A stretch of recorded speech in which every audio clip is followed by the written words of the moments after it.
In the bustling city of Aurum, there lived a beggar named Rafiq. Every day, he sat at the same spot near the market square, his frail body wrapped in a tattered shawl, his tin bowl clinking with the occasional coin tossed by passers-by. His world was small and predictable. He had long accepted his fate as a beggar, and his life felt insignificant. Rafiq's daily routine was monotonous. He would wake up under the old banyan tree, collect a few coins from kind-hearted strangers, and buy a piece of bread and water.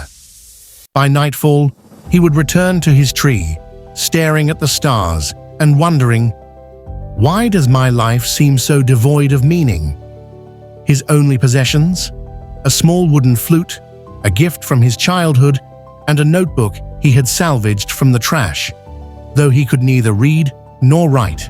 One evening, as Rafiq wandered through the market square, his weary eyes scanned the ground. Any discarded coin, a morsel of food, but instead of the usual scraps, something unusual caught his eye.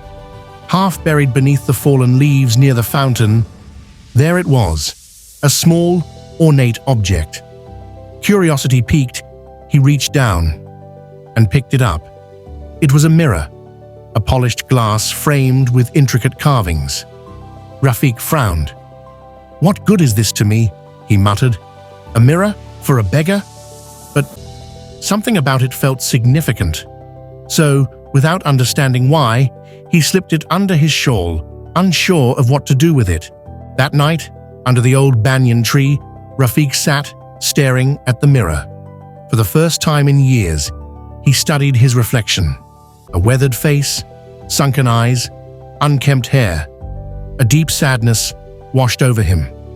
"Is this who I am?" he whispered. Then something extraordinary happened. The reflection in the mirror shifted.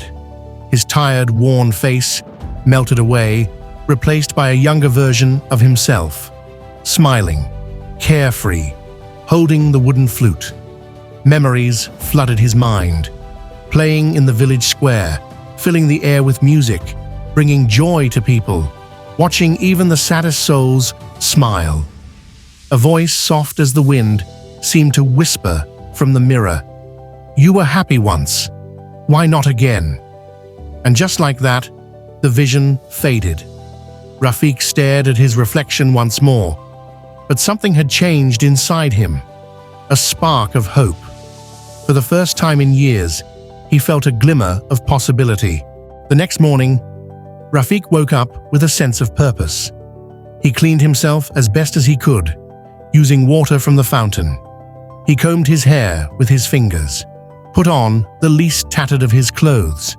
Then, he picked up his wooden flute. No longer did he sit by the fountain waiting.